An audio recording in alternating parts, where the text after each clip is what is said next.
Hello, everybody. Welcome to Comics episode 28. I'm your host, Technique, and I'm sitting here with my co-host, Matt, aka Nighthawk Plays.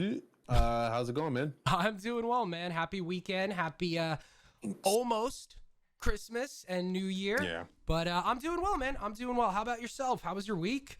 You good? I'm doing well. Nice hat. Try to center myself. Thanks. Yeah, I got to represent something that was awesome. So, yeah, the week's going okay. It's rough as hell on Twitch right now. Let me just be real. Twitch is, whew, boy, yeah. But, we find ways to make it work. Other than that, Spider-Man. I watched Spider-Man yesterday. We're going to go through that. Don't worry, no spoilers. Don't worry, no spoilers.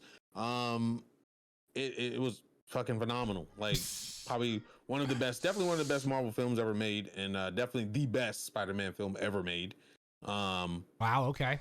Yeah, hands down, it's that good. And I thought I was probably gonna be the only one saying that, but nah, the internet is definitely speaking volumes about it. It was definitely something that, yeah, they have Kevin Feige and team just like, anyway, we're going to distance later. Other than that, man, not too much. Preparing to leave next week on Tuesday and go see family out in West Coast. Nice. Yeah, I hope you obviously have a fantastic time with the family next week. Thanks. As I do everybody. I have no idea what we're doing next week for Christmas with everything that's going on. I don't want to get into it, but I know I will be with Oliver, Chloe, and my wife for Christmas, and we're gonna make the kids smile, and it's what it's all about. And good morning, everyone out there. See some nice, lovely faces. Hello, happy weekend to you. As Frank said, we got a fun show for you today. We are going to talk about Spider-Man No Way Home, non-spoiler. Yeah, non-spoiler. Just pretty much a review that you'll hear just about anywhere. Tom and Zendaya and all them said no spoilers, so we'll abide by them. And there's definitely a couple of other pieces of news. Obviously, Hawkeye episode 5 just recently came out, which was jaw-dropping to say the least. There's some comic book news. There's some oh my god, I just read something too. It's slipping my mind. News. There's some movie news. There's some TV news, and then some news, and then obviously for those of you who don't know, right before the new year on the 29th as well, we have Book of Boba Fett dropping too. So we're gonna have a new series to watch and talk about as well. So fun times. Yep. Fun times indeed. Well, I guess we should go ahead and get started. This will be the last show of the year, by the way. Typically I wanted to do a year recap. So maybe we should do that and start off with, we started off the year pretty strong. I mean, we started off at GCX. I want to say was our real first like dig into what comics is really going to be like. The other shows were kind of like test pilots to try to see, pique interest of people and see where their heads are when it comes to comics, to show that it's not just, the big, even though we discussed the big two a lot. I mean, obviously they're in the news more than indie, but we do cover indie and webtoons and other things of that nature. But there's an eyelash on my glasses. Speaking of glasses, on top of that, we went to, there's growing pains and stuff like that, but we're starting to evolve, and we have plans for the future where we want to be and what we want to do. I mean, eventually we want to go and hit these premieres live and interview these stars and be on the red carpet, give early day non-spoiler reviews, and be an outlet for that. That's the goal for next year. But this year's been pretty good. We covered a lot of stuff. There's been a lot of shows. WandaVision, Loki, Falcon Winter Soldier, now Hawkeye, tons of movies. We haven't really covered Eternals to the extent, but we did cover it a good bit. We talked about Shang-Chi, yep. Yeah. What was before that? Oh, Black Widow. We talked about the Snyder Cut. Snyder Cut. We definitely hit a lot of things this year, and I know it's definitely been the big too heavy, but we're too. I mean, what is it? 2 weeks ago, right?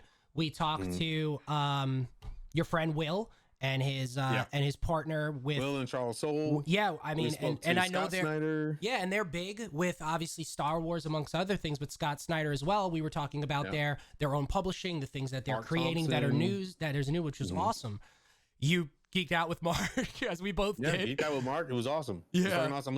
I'm listening to Ascendancy right now. There you incredible. Go. I don't know how that dude evolves as a voice actor, but good lord. They just nailed it, and Ascendancy is so good. If you haven't listened to it yet, definitely listen to it. Honestly, if you listen to Ascendancy first, you'll be in a better place with the other Thrawn books, because the Ascendancy trilogy comes before the Thrawn books that were released before. Yeah, I don't know why Star Wars does that, but that's what they do. It's Star Wars. I think they just get a better grasp on the character before they switch it. Yeah, Witcher season 2 is out.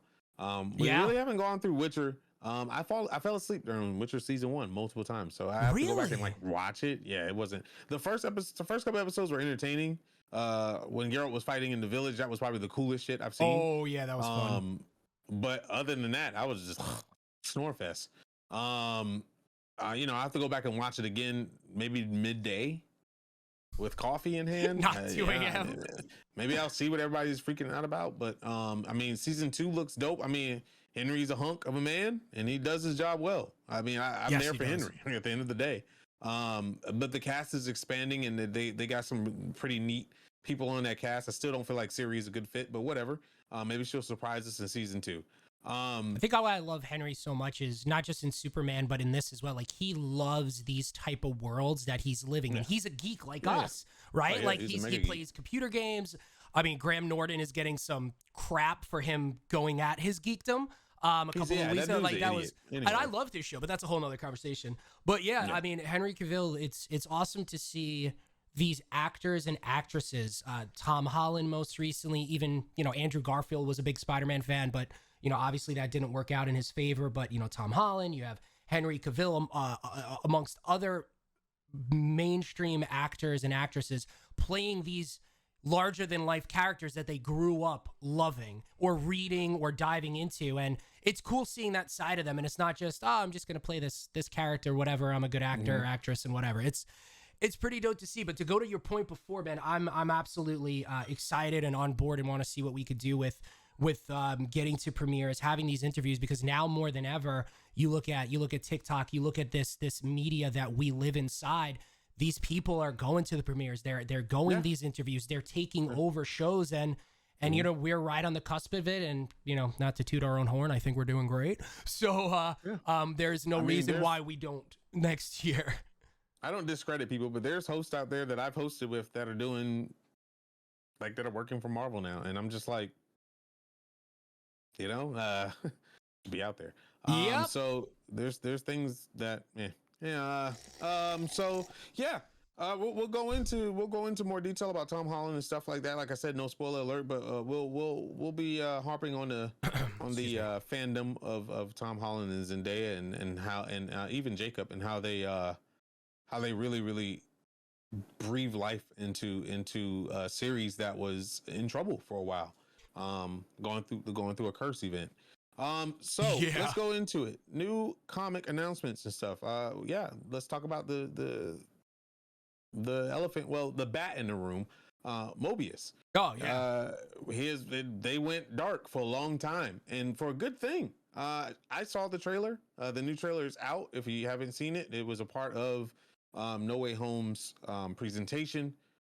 It was very good. Very good, to say the least. At least the trailer was. It definitely overshadowed Carnage and Venom by far. I mean, good. If I had to rate those movies by trailers, Morbius is going to blow those two out of the water. It's dark. What's his name? Leto, isn't it? Jared Leto. Yep. Jared Leto. Fantastic actor. Yeah. Phenomenal presentation. Man, does he? There's a lot you can do with Morbius.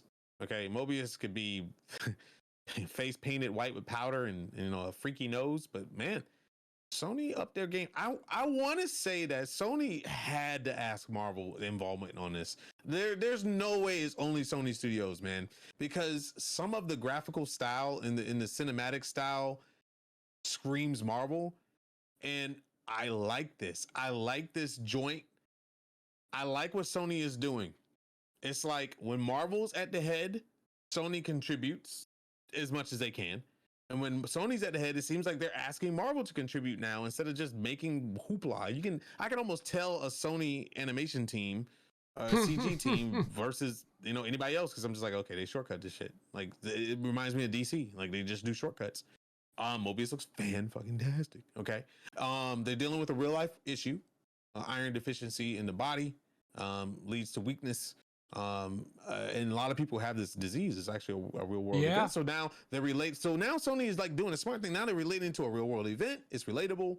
And Mobius tries to find, a way to prevent this from happening. And his intentions are good. Again, his execution is terrible. And they go to this remote location where it's rumored to have ancient bindings and powers or whatever, as it does in comic books in real life. Yep. Yeah. And he's like, stand back, and all these bats come, and he's lost for 2 months, ends up on a boat, and just like all your other favorite vampire stories, end up on a dang boat and gets transported back to land. It's like everything. People go on a boat, search for him, they end up dead, blah blah blah. A boat back to Long Island. One thing leads to another, and Mobius is back, and he's like telling people he loves, just like every other vampire movie, like I have these powers, I can do this and that. And she's like, but he's like, I don't. But the person's like, that's great, but it has to come with a cost. You can't just be superhero or super and not have any weaknesses. And he finds out that, oops, I gotta sustain myself. Nothing works but blood, so it's kind of funny because the one thing he tried to cure became his biggest problem. I mean, that usually works with a lot of not heroes, but what is it, anti-heroes, right? Like vigilantes. Like that usually is the cause with it. But I actually have always liked the Morbius character and the writing for it, and where he came from. And I love the actors and actresses in the Morbius film. I've been a huge fan of Jared Leto for a long time. I love his music as well. 30 Seconds from Mars. So seeing him in this role, I know everything was said with Joker and the Ayer cut and everything, but that wasn't his fault. I mean, if you saw the end of Justice League, that portrayal of him at that part looked really cool. So if that was the character, I do think we're missing out on something, but that's a whole nother conversation. But I do think with the success of Spider-Man, with the relationship between Sony and Marvel, it would be stupid for Sony not to talk to Marvel about these characters, especially with the way how Venom has been seen in the public. And I did a little research while you were talking. It does look like Marvel, though they were a producer on the film in association, it does look like they had a little bit more of a hand than the Venom films. I do think that we're going to see more Venom. Do I think it's going to be Tom Hardy? Probably not, because of how the past two movies have gone and how successful it has been with Spider-Man and their villains. Like, still, I mean, I loved. There's things to say about Mysterio, but I loved, and I hope we see more of him. Michael Keaton's Vulture. Vulture. I want to see more. Yeah, like he was amazing. Yeah. But as far as this goes, this is after Spider-Man, which is the most anticipated film. We were talking about this yesterday. The last Marvel big release post-pandemic was Far From Home.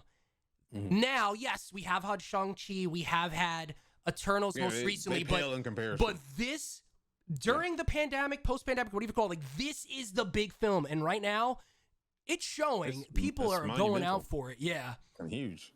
Yeah, and the funny thing is almost everybody I've seen was like, I gotta watch it again. Like that's that. I mean, I even said, I was like, I gotta watch it again. Like, I can assume it's just so much. Did we live through this experience? Like, I literally was asking myself that in the theater. Anyway, we'll get into it. So Morbius, excuse me. So I think Sony made a big statement, showed a big statement, and I'm not going to say how, but I will tell you this: it is visually confirmed that the Sony universe is their own universe. The Marvel universe is their own Marvel universe. When it comes to characters, those two are living in their own voids, which I'm happy about because there's opportunities there. Okay. And I'll just say that there's opportunities there that can be done. And hopefully we see that those opportunities are expanded on, and having those two universes live in a world under Marvel's umbrella, but still be multiple universes is really cool. It's kind of like Spider-Verse, right? Spider-Verse is or whatever. Into the Spider-Verse is its own universe that's exploring the metaverse. or the multiverse, and Sony's own universe exploring the multiverse, and then you got Marvel exploring the multiverse in their own universe. I think this is really great because this replicates comics all over again, right? Yeah. Like it actually shows, because comics have their own universes as well with different Earths, like Prime Earth, and this, that, and the other. So I really like the direction that they're taking, because it's like, instead of fighting each other, you're putting each other under an umbrella that you can all benefit. And I like that. Yeah. Yeah, and that's something that I feel like even game consoles need to start working on. It's like, you share these licenses, then you need to kind of like work together Have instead some of like fun. fighting. Yep. But I don't so much I want to say. I just put it to you like this: Spider-Man really opened my eyes about a lot of things that Marvel's doing, and let me tell you, Marvel is about to bring the door down. All right, like, well, you know what? hardcore.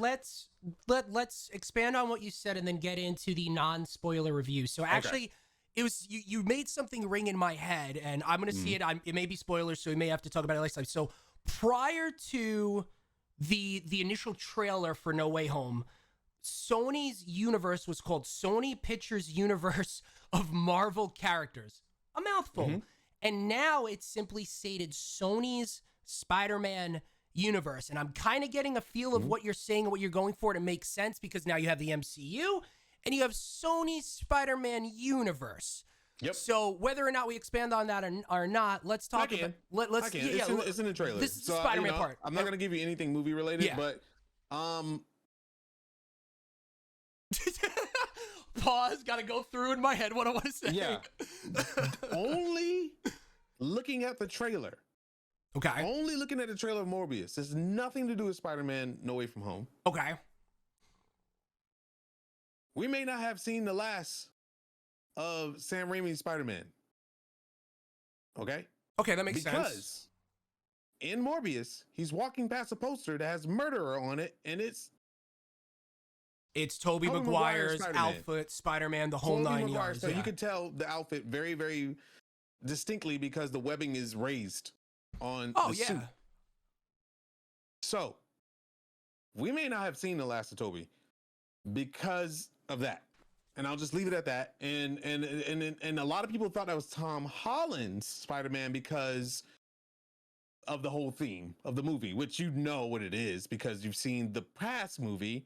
You know what it's leading into. So people thought that was Tom Holland's Spider-Man for a long time, but they gave a really clear picture of it in the Morbius trailer, and it was the Sam Raimi outfit. Yeah, that was the picture you're talking about. It was a poster on the wall. He's walking through like that was in one of the original trailers too. Yes. And the idea was, okay, well, he is a murderer, technically that Spider-Man, because he's the biggest murderer because of Green Goblin and Doc Ock, right?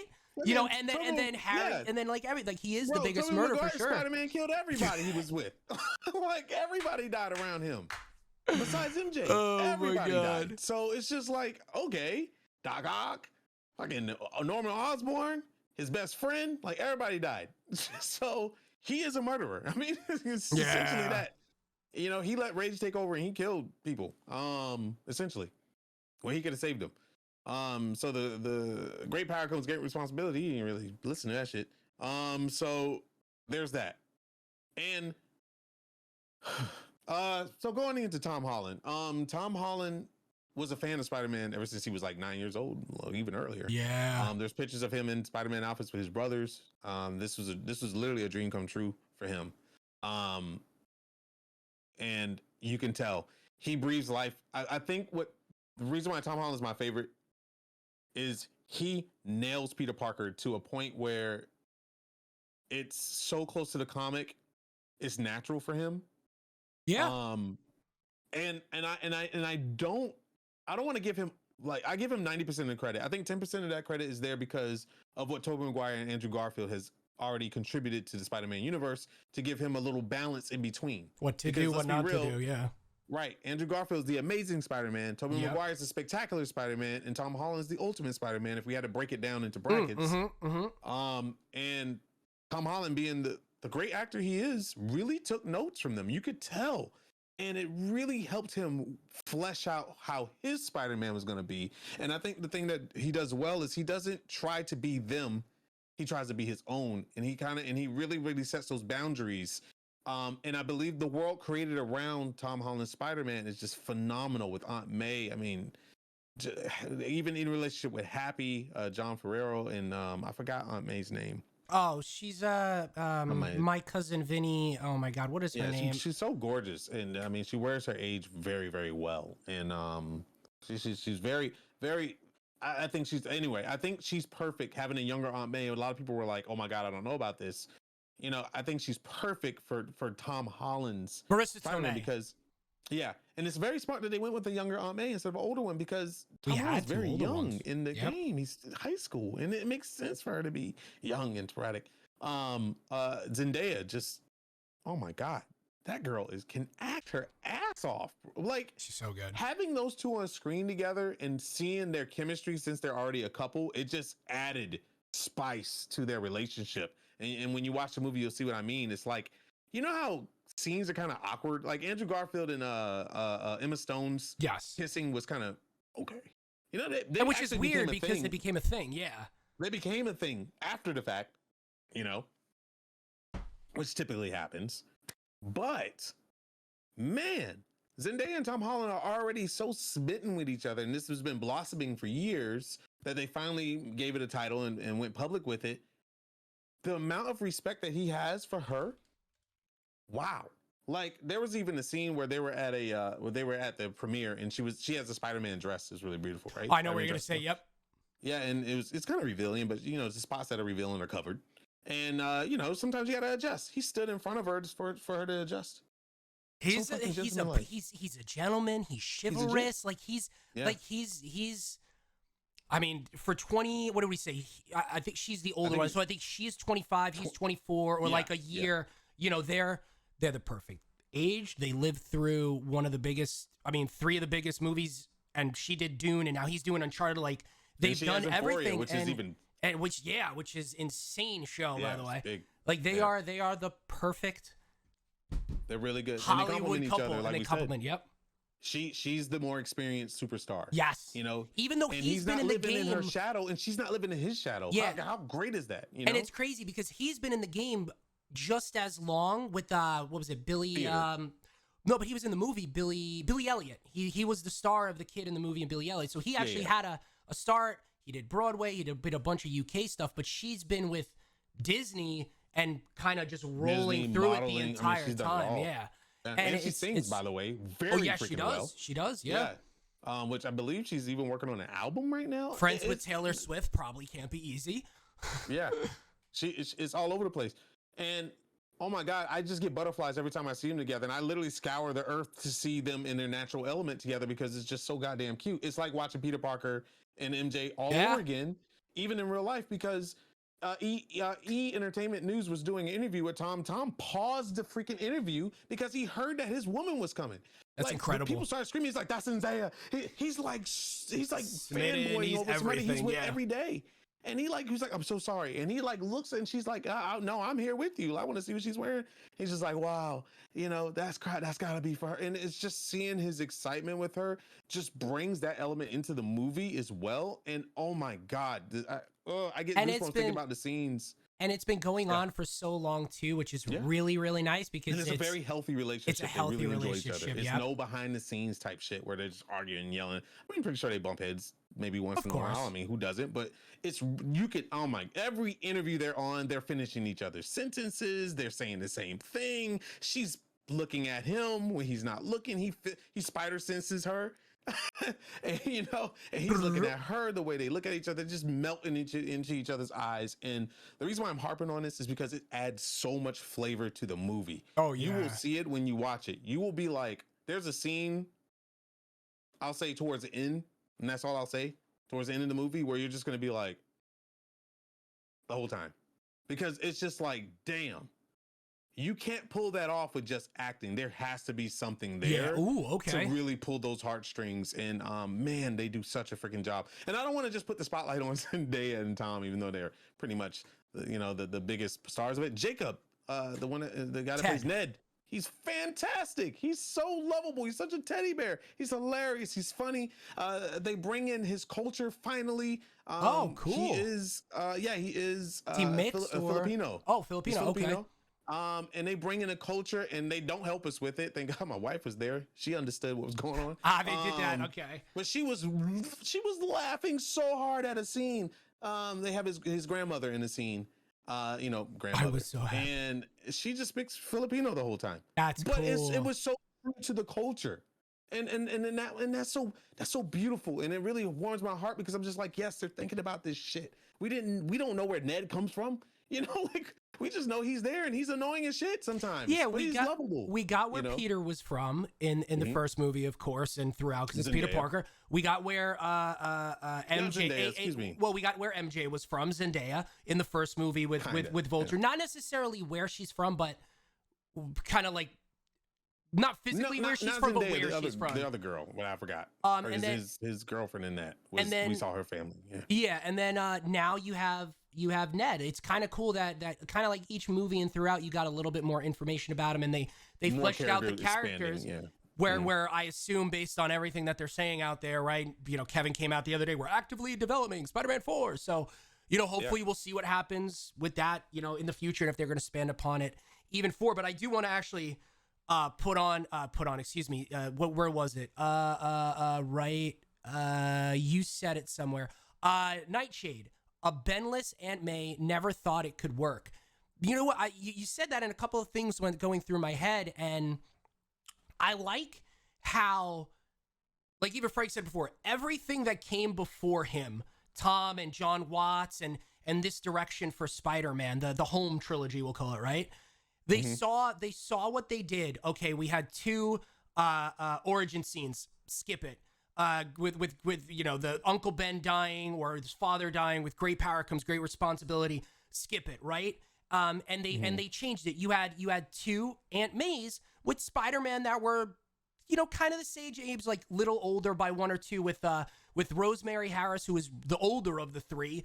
Sally Fields, a very prominent actress, obviously, and now Marissa Tomei, who is the youngest one. Like they like you said, they saw the things that worked, didn't work, and they okay, let's try to make this more of a real life. Is an aunt going to be for a teenager that old necessarily? No, let's not go with it. Throughout the series. Yeah, and I'm happy Jon Favreau is fantastic, obviously. And obviously, this is the first Spider-Man trilogy, not only to be directed by the same director, John Watts, 3 movies in a row, and it's been successful that it's going to be a 4th. So time. It's been... the curse has been broken. Yeah, the curse has been broken. I mean, signing Tom Holland to another 3-project 3+ contract deal, which will probably be extended even more, goes without saying. I mean, he really embodies that character. I mean, he bought a house in Atlanta. He stays there during the whole filming. He doesn't go back and forth and go home, which I think is really important. He really dives in and tries to hit not only what fans want to see, but his own love for Spider-Man. And I think it's how careful he is about it, how playful he is about it. I love seeing him get stardom. I think this year is really big for him. Next year is going to be big for him too, because they're still going to be doing media tours even through the first quarter of next year. And he was on Hot Ones recently, and it was really cute. It was really hilarious, so funny. He's an extremely hilarious person. I didn't understand how funny he was. But he was with Henry Cavill and Zendaya, and I think Jacob was there, and they were on that British show. The Graham Norton show. That guy was being an idiot. And he was telling the story. He was like, well, this is the first time that Superman and Spider-Man's been in a room together. And he's like, actually not. He was like, when I was 11 years old, probably the same height as I am now, which was really funny. He said that. Because he is short. He's like 5'6" or 5'7", something like that. And that's not really that short. I guess that's kind of a little bit below average. But anyway, he was like, yeah, I was in the bathroom when I was 11 years old, and I saw that Superman was sitting in the stall right next to me. And he said, it was like, whoa, there's Superman. And he's like, and then I looked over and looked down, and everybody was like laughing and shit. And he was like, no, I'm joking. He was like, don't tell him that. Henry was like, don't say that. That's hilarious. It's just funny stuff he would say. Tom is really quick with it. He's very, very quick with it. And which I think puts a good balance in Spider-Man. Yeah. Interesting enough, okay. So each Spider-Man iteration was interesting. Tobey Maguire's Spectacular Spider-Man was very serious. You know, not very no Spider-Man humor, just serious. He did a little corny thing here and there, but it was definitely serious. Like that. It was very Sony. Yes. Yeah, very Sony. Yes, that's a great way to put it. Actually, Andrew Garfield, great on the comebacks. Very snarky as type of Oh Spider-Man. no, not the knife. Yeah, like those type of scenes. Just very but quippy, maybe a little over exaggerated. And Tom Holland's kind of sitting in the middle here. Another thing that he said, what separates him from every other Spider-Man is that people are like, dude, you wear a suit. How is acting in a suit different than facial expressions? Obviously, as Peter Parker, you can put a little bit more expression on your, what you're doing and acting. But how do you do this behind a mask and a suit? And he says, I'll tell you one of my, and this is funny because I had to do a Mortal Kombat special back in the day for theater. A theater thing was a martial arts thing. Cool. And when you're behind a mask, you can't really show expressions but your eyebrows. So it's funny how he does what I do. You're more expressive with your body, right? So he says what he does is he makes his arms go dead. So when something's coming around, he goes the whole body, like whip, his body, like his arms are flailing with it because that gives you more of expression, and that's a very old tactic that Power Rangers used to do. Yeah, when they're talking, they're just bobbing their heads all day, right? Yeah, it's a little over exaggerating. What you're talking about, today, but that's what you do. You have to do that. That's why they're just like with their hands, and it's like you wouldn't do that in a conversation, but you got to do it. So I thought that was really cool. And another thing real quick is that Zendaya posted, was on the talk show, and he was like, what is your main, somebody, I think it was Jimmy Fallon. He's like, what's your main concern about, Tom and Spider-Man? She was like, not only does he do he does most of his stunts. Yeah, most which of his is really cool. Because that's what he wants, and I don't blame him. And I have another thing about, I don't know if stunts? I don't know if I should say that. But anyway, she was like, I'm concerned about him breathing. I'm concerned about him puking in his helmet and it's going all over his face. That's she's like, he has a mask and a helmet and all the face shield on, and he, it's hot in there and he might puke. And they were like, that's a valid concern. And he was like, yeah. She comes up to me and I sometimes go in front of her, and she's like, yeah, and I hate it. So today, she posted that in what was it, 2018? Posted that. 2019, she said still valid. Valid. Yesterday, she posted still. Like she quoted each one for each movie.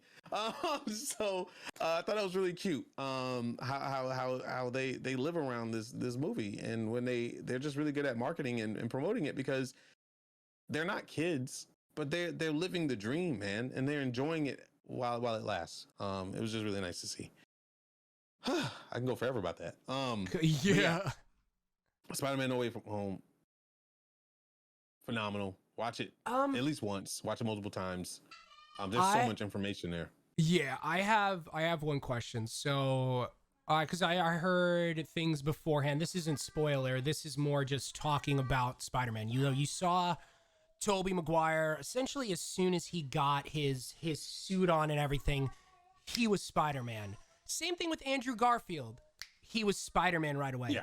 With Tom's Spider-Man trilogy, it was very much Peter Parker throughout, Tony driven, right? Trying to not be that Spider-Man now. Like, he was never really Spider-Man. In your opinion, and he's even said it when they first said it, I think Spider-Man's biggest strength or weakness is Peter Parker.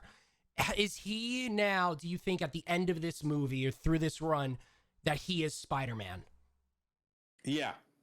I don't think that's a spoiler. Yeah. I just think it's obvious, but I just want to. Everything played in my head. Yeah, you watch the evolution throughout the movie. Okay.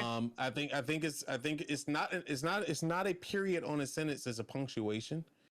Yeah, I think it's like, oh, okay, now I see it. Now I really see it. Oh, you're there. Okay. You're getting there. So it's just like, I'll put it to you like this. The one thing that made Peter Parker Spider-Man in the other films was a sense of losing somebody. Okay? Yeah. That is the overall evolution of Spider-Man in the stories. Yeah. Gwen Stacy, whoever. MJ, that's everybody. The evolution. Tom Holland's character is still young, hasn't gone through that tremendous ordeal except with Robert Downey Jr.'s Tony Stark. Yeah, because you never knew anything with Ben. right, and he's been through a blip. Yeah. So it's like this giant gap of growing is there. Felt the blip. Yeah. So okay, there's that. Okay. And I'll leave it at then, that. And this goes out to, this is, once again, no spoilers here or anything, but I've heard this debate, and you saw it. If anybody else has seen it too, I'd like you to weigh in on this. So leading up to this, a lot of people have said on their list of hierarchy of Spider-Man films, it was Spider-Man 2 or Into the Spider-Verse, and then kind of like everything else below it, right? Then it was like Far From Home, Homecoming, and then Spider-Man 1 or something like that. Where do you now put No Way Home? Is it above? Is it 1A, 1B? Is Into the Spider-Verse? Way up there, bro. It's a 20 out of 10 movie. 20 out of 10 movie. You'll understand it when you see it. Black Wolf says number one. So it was like Madam Web herself was writing this damn movie, man. Ooh.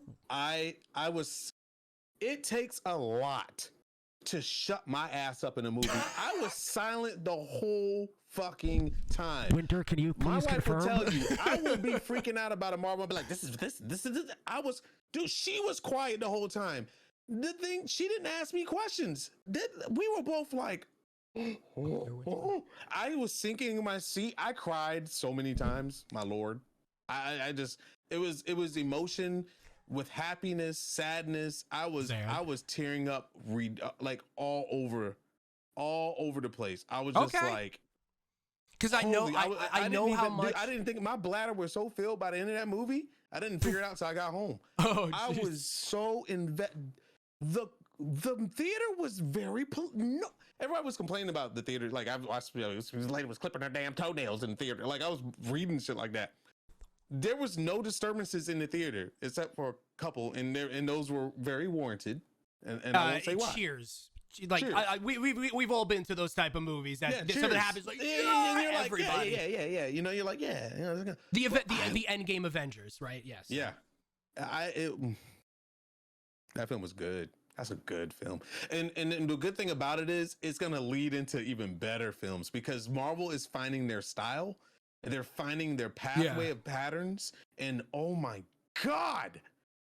Okay, you all seen the trailers. Yes, everyone's seen the trailers. Holy shit, Doctor Strange is cool as fuck, bro. My God.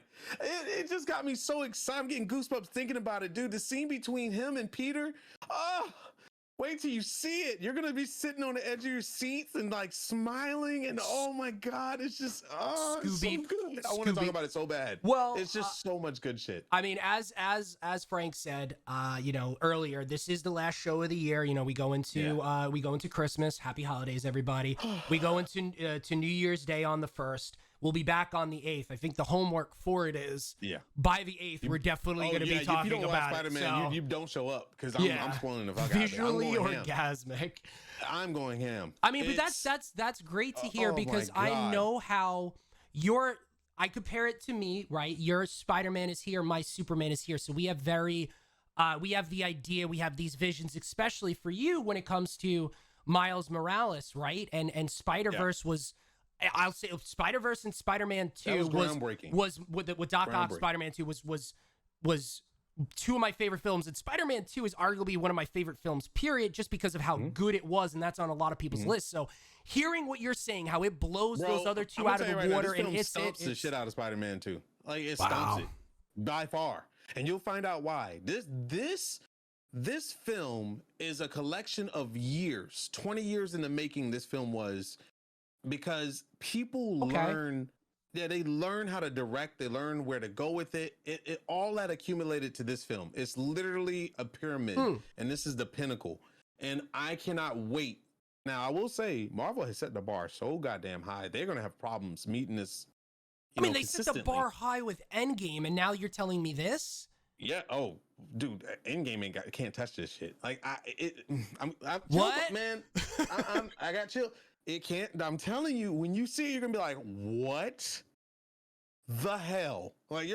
Like they answered every question so brilliantly, and they really it was just artistically well done. Cool, the scenes didn't feel forced. It didn't feel like it was on a stage. The cinematics, the CG was godlike. Really? I mean, I had a hard time figuring. I was just like, man, I wasn't bothered at all. Normally, I'm just like, oh god, that was too CG. Yeah, you get that uncanny valley. You know it's fake. Yeah, but no, it was like well placed. The destruction that was happening in it. Oh my god, the acting was everybody acted their goddamn ass off. I was just about to say. Yeah, with everybody, once the whole again, cast was fantastic. I was gonna say specifically my question. I had. Okay, so specifically, because we had great performances already. Willem Dafoe, I said his name right that time. I usually say William. Willem Dafoe and Alfred Molina, Doc Ock, Green Goblin and Doc Ock, respectively. Green Amazing. Goblin's who? What's his name? Green Goblin is Willem Dafoe. Okay, so really good. Dude, no. I love him as an actor. I love him as an actor. Excuse me. He destroyed it. His character and just rewrote that character to a brilliance level that I didn't even expect. Damn. Like, let me tell you, Green Goblin, everybody knows Green Goblin, okay? He was a blip on the poster. Yeah. He was an accent mark because they showed everything else a little bit. Yeah, it was mostly more than Doc Ock and Jamie Foxx's Electro. Very much Doc Ock. Yeah. Was a big focus. But William Dafoe was phenomenal. Like, like just masterpiece. That, oh my God. We need, and he said that he was not going to do this film unless he was doing every stunt and every fight scene. He said he wanted to do this role justice, and you're saying because he didn't want to come back and do the campy thing, right? Like he wanted this to be, and you're telling, okay, that's awesome. For those that've seen the movie, I mean, hold on, I don't think this is a spoiler. No, yeah, that's right. But there was an Easter egg from the PS4 Spider-Man. Oh, that's cool. Oh yeah. Yeah, I'm not gonna go into details, but yeah, there's some fight scenes where he does actual moves from the video game. Oh, that's dope. That's pretty cool. Sick. There was one in general. I was like, oh, that's he did the thing. He did the thing. It was good. Did Jamie Foxx's Electro get the real glow up that everyone says? You know what I liked? They took Electro and made him Jamie Foxx's Electro. It wasn't Sony's Electro. Sony's Electro. Yeah, grabbing Andrew and puking electricity on him. That was wild. But in this one, they completely gave Jamie Foxx the reins, and boy, did Jamie Foxx deliver. He is such a great actor, did he deliver. too. I want to say the line so bad. It was so funny. I just was dying. But you will see it. It was so he's so good at what he does. Make the note that for guy's the a masterpiece. No, but yeah, like he's an amazing actor. Like he in what was that movie with Gerard Butler where he plays the lawyer? I can't think of it. Where like he's trying to show how corrupt the system is, and he goes after everybody, and he's a fantastic actor in that one, amongst other movies as well too. So I think he brought justice to, because Electro didn't get justice. Everybody hated it, and I think now it's a whole different ballgame. My assumption is from the trailers too, like they were the big three, like they were the main protagonists. No, and they were main bad guys. In here, but you also saw Lizard and Sandman. Am I correct to assume, based off the trailers, they're in it, but it's really them three? If that's okay, you know what? No, because that's just more theory. Okay, so anyway, it's not really theory. I just want to say that they gave equal showtime to all of them. I think the only one that didn't get a lot of the villainy feel is probably Lizard, but most of them got equal. Most of them got equal. Otto Octavius was phenomenal.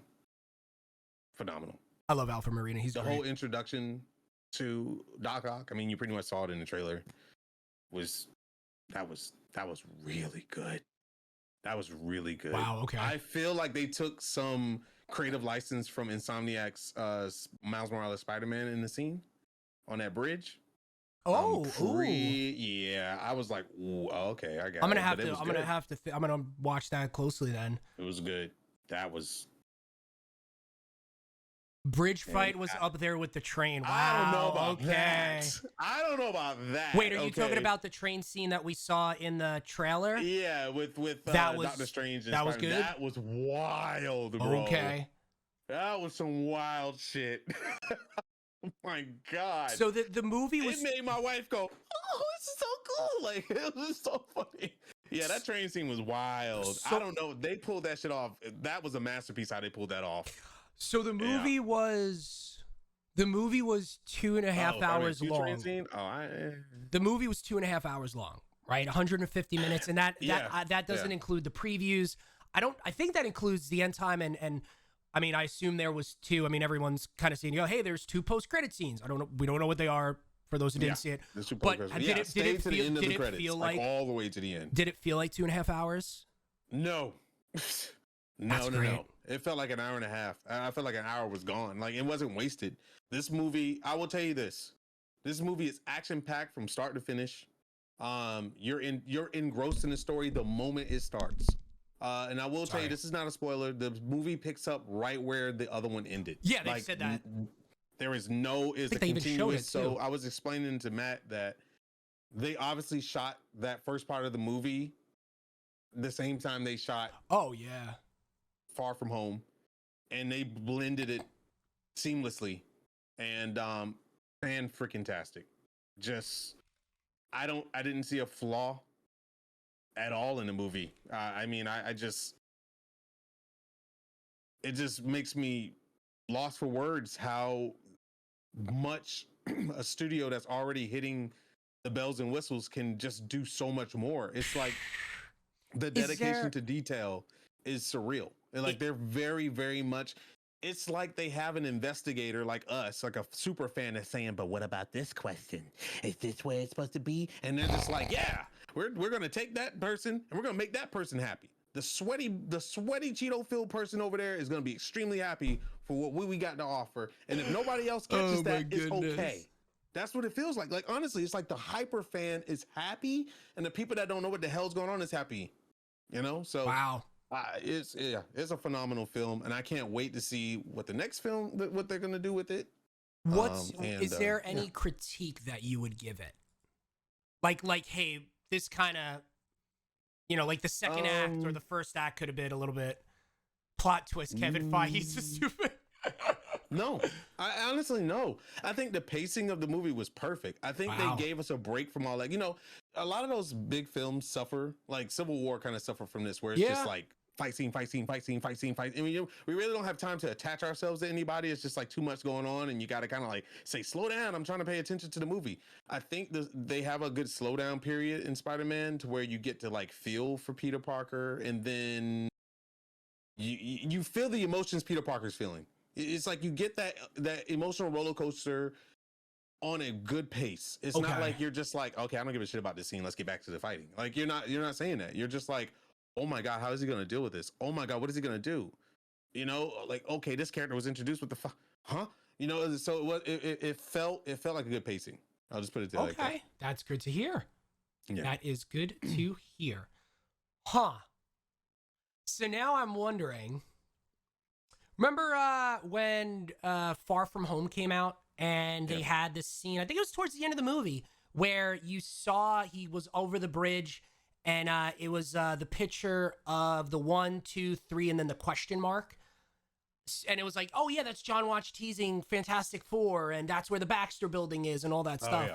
Yeah. I wonder if that was actually more of a, hey, this is definitive trilogy now. Let's see what's next for Spider-Man from what you're saying. That's actually... Who knows? You can, man, it's because Marvel does things for specific reasons.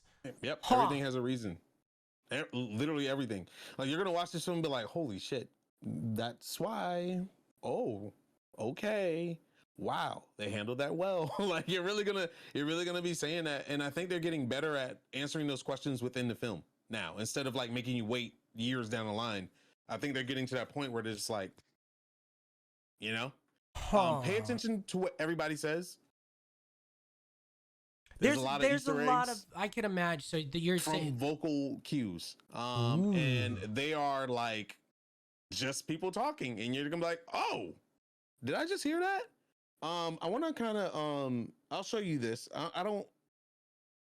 I got somebody at my door. Give me 1 second. Yeah, I'm happy a lot of theories were debunked sensibly. I mean, listen, this was for a massive AAA movie, and I don't think it's been done before, with any Marvel film or Sony film. The amount of leaks that have been out there, I don't know. And chat, I'm gonna be quick to delete it. I'm interested to see what was real and what was fake.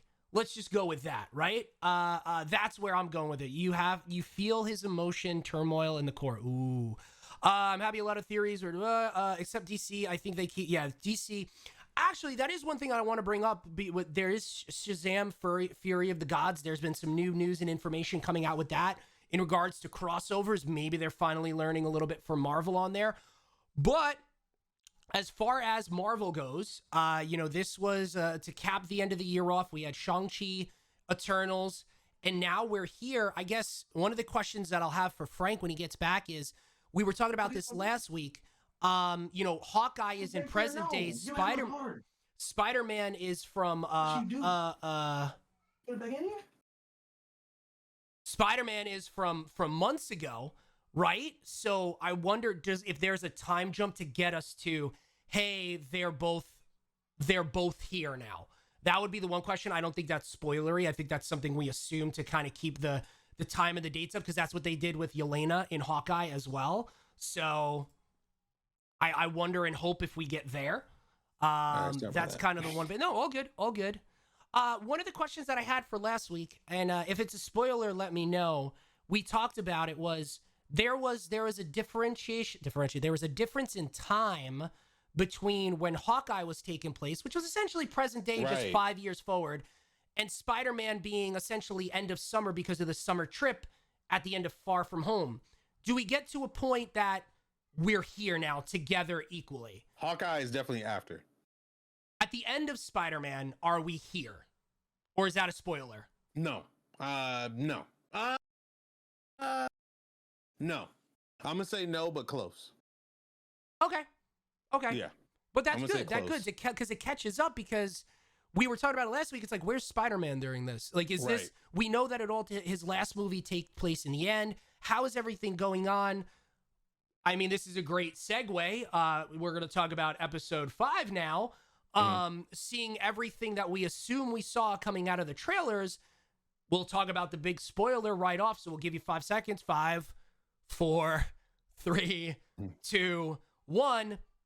At the end of episode 5, you get the message from Yelena, hey, this is who hired you. Who's she with? Oh, that's the big guy.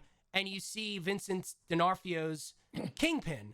So, my question is right off the bat, is this multiverse? Is it canon Daredevil now? Because we know Kevin Feige said Charlie Cox is coming back. Like, what is happening? That was my biggest question then.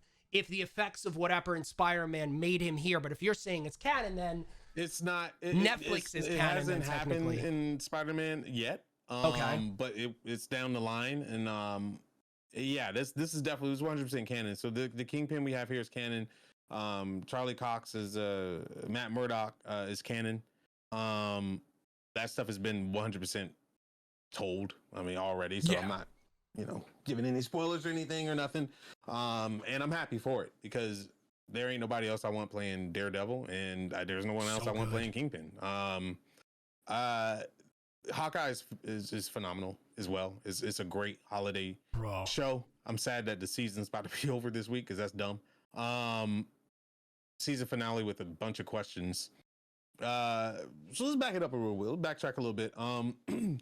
Katie Bishop it opens the scene of Katie Bishop pretty much crying to her mom. Went home after Clint says, "Go home. This is much bigger than you."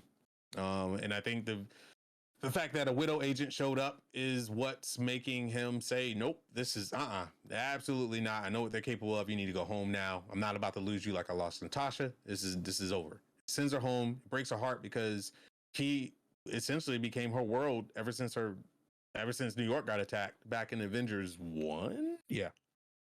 From the alien attack. And goes home to mom, and mom sits down, has girl talk with her, and she tells her mom that she's okay, but heartbroken because she didn't get to work with Clint. And then she tells her mom, "I'm just gonna tell you everything." She just opens up, because at this point she thinks it's over. She's like, "Look, Jack is a bad person. We looked into it. He's not good. You should probably check and find out who Salone. What Sloan is? Yeah, it's a fake entity. Yeah. And it's interesting because that scene, her mom is normally like, come on, why you gotta be all that? This time she was like dead up fucking serious, dead eyed. They showed a camera pan where she's hugging her daughter and she's staring into the abyss with a stone cold look in her eyes. A side we didn't see from her mom before. So now we're like, okay, who the hell is her mom? If you're a non-comic book person, you're like, who the heck is her mom? And then after that, her mom makes her feel better. Tell her like, you picking up the bow wasn't a mistake. You're a superhero in your own way, which is kind of interesting. She was like kind of pushing for her daughter. That essentially kind of like overshadows the villainy side of her mom and makes her a mother. And I'm glad they did that instead of just making her a stone cold bitch at the end of the day. Katie's like, okay, she's gonna go back to her apartment. And apartment's wrecked because of what happened with the fire and everything, flooded, water damage, whatever. Goes to the apartment and walks in, and Yelena's there with a pot of macaroni. And she's like, I made macaroni. It's good. You should sit down and eat it, like, let's have girl time. She's like, holy shit, what the hell are you doing in my apartment? And she says, she's flat out tells her that Natasha's her sister. And Katie's like, what? And they talk. It was a cute little interaction scene. I think Haley does. That whole scene from the rip where she threw the hot sauce and she goes, hello. Yeah. I want, just like Hawkeye is Kate Bishop and Jeremy Renner's, Clint Barton, excuse me. I want a Yelena Kate Bishop series. Like they go back and forth. Yeah. Their whole discussion and seeing like her corny, funny, friendly side was dope. But actually, to take a step back further to that, though, seeing what happened to Yelena, we had a question about that. She was blipped. Oh, and she was seeing blipped. that scene of how it was like that, and I lost 5 years. Blipped. Dude, that was intense. Yeah, insane. Yeah, that's a good point. Like, that was very, it was touching. It was feeling, especially the lead up to it, what she was doing as a Black Widow and showing what she was doing. Very important, by the way. Yes. Because her sister gave her a mission, and that mission was super important to her. Yes. And by the time, mind you, that scene, Natasha was still around. Yeah, she was. And she was just doing, while Natasha was off doing big world shit, she was doing, what she was set out to do, and try to defect an agent. An agent wasn't. She wasn't an agent, yeah, which is funny. My carpet. She was doing what she knew best, and that was to be a contract killer. And Yelena had somebody with her, and when she went into the bathroom, because she missed her sister, obviously. She said something, but just and missed her sister in general. Yeah, she said the whole idea of family. Yeah. Fucking surroundings started changing, and she was like, what? I mean, it was a blink of an eye for her. She didn't see anything, and when she walked out, that lady had a husband and a kid. Yeah.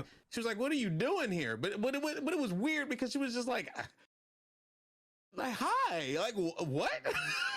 She's just used to this girl breaking in her apartment. Like, I don't understand. But it's kind of the same thing. We saw that a little bit with oh my God, what's her name from WandaVision?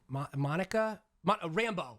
Right? Oh yeah, Monica You Rambeau, saw her come back in the hospital where literally a second before she was with her mom, and the next thing, it's a crazy hospital. Everyone came back from the blip. So seeing that in a little bit more of a closed area, and someone with that like demeanor and stature, Black Widow, she took it kind of on the chin, like really well, I would probably say. And now it makes sense even more why in Endgame, Black Widow wanted to do what she wanted to do, and she said, I wanted to be with family or something right before Clint said something, right? Like, so now it kind of is a big circle, and it all makes sense, right? Good afternoon, Silent Ghost.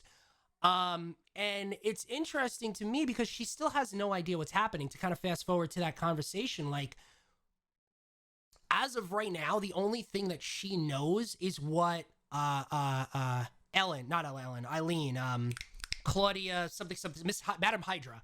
The only thing she knows about the death of her sister is what she's told her and who she was hired by, which we talked about the other week too. And now it kind of comes together. She was hired by Bishop's mom.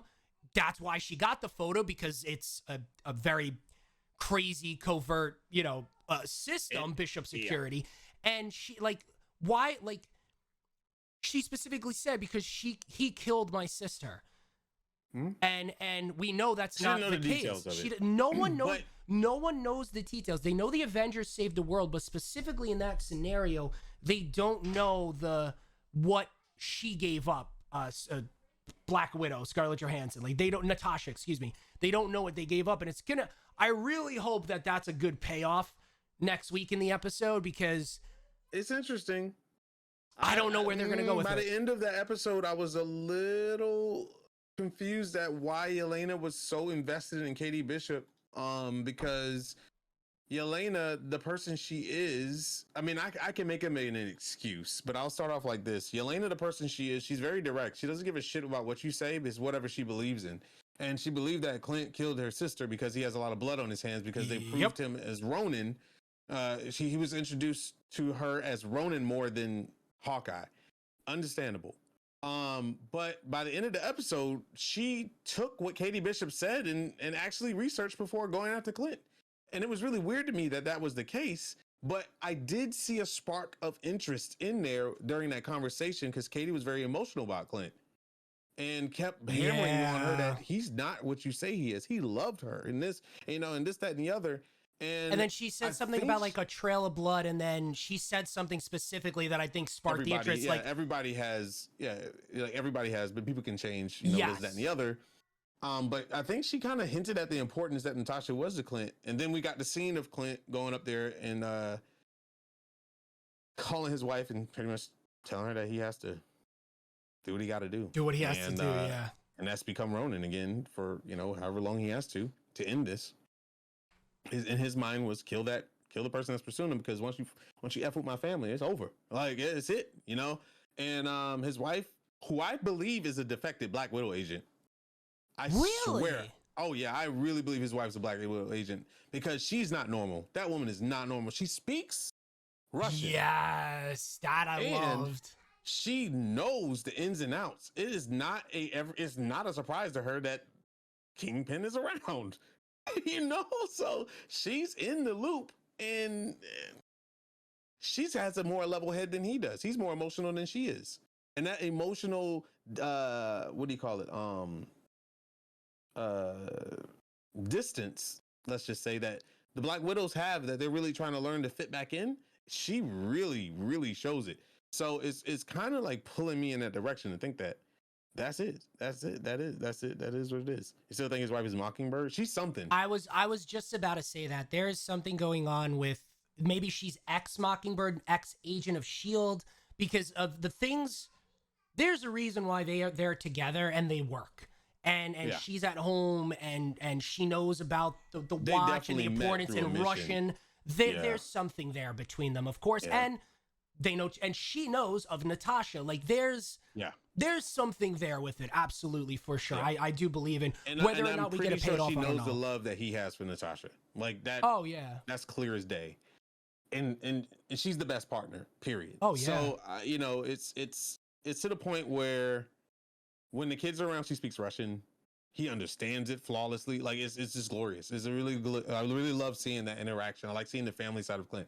But he goes up and he goes to a monument or a plaque that was dedicated to those that were lost during the invasion of New York. No, that was the invasion of New York where it all started. Oh, was it? Okay, yeah. Okay, yeah, that's right. And everybody, because his name is on it. So everybody that contributed to that was on it. That's how he talked to her, and he's like saying that you were the better of us, and you were stronger than everyone else, and it was very touching. It was kind of tear jerking. And then I love the way Jeremy. He just does a really awesome job with Clint. He's just like, and I'm sorry, what I got to do, bloop, and whoop. He was just out. He was like out. Flick the switch. Yep. And it was a good fight scene between him and God. What's her name? What's her comic book name? Echo. Between him and Echo is a really good fight scene. He proved to hold back to not. He could have killed her. Didn't do it. She reversed something on him, cut him. a good bit. Was about to kill him. Show honestly. how good of a fighter she is. Yeah, but Katie Bishop to the rescue.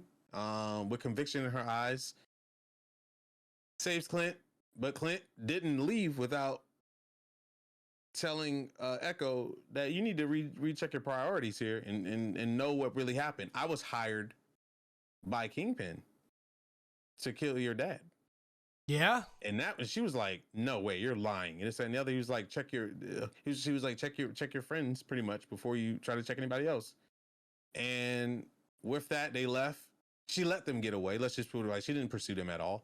And she went back to talk to her, I guess, lover at this point. And she was like, you were his number 2 man and you weren't at the meeting. Why weren't you at that meeting that night? And not Kingpin's number 2, but her dad's number 2. And he gave her some bullshit ass answer. And she was like, okay.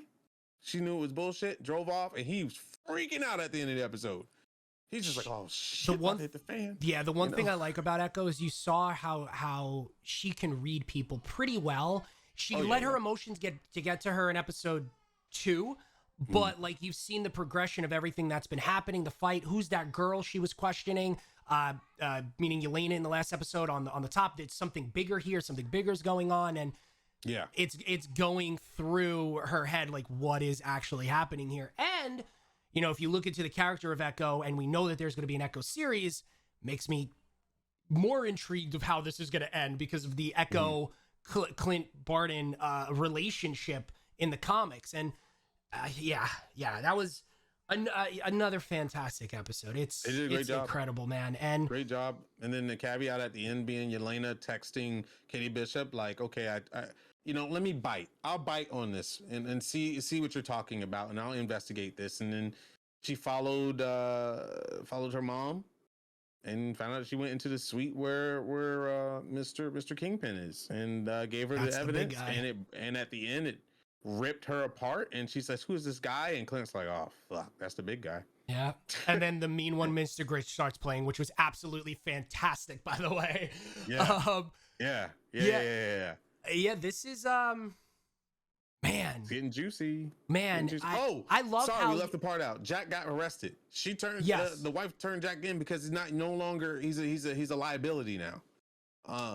But is that's how I feel. Like the look once again with that look. Once again with that look, right? Like he knows what's going on. He puts on a show, right? Whether it's because we also know who the character is in the comics, like he's a scapegoat. Yeah. I think he's a scapegoat. I think the real villain is her mom in Kingpin.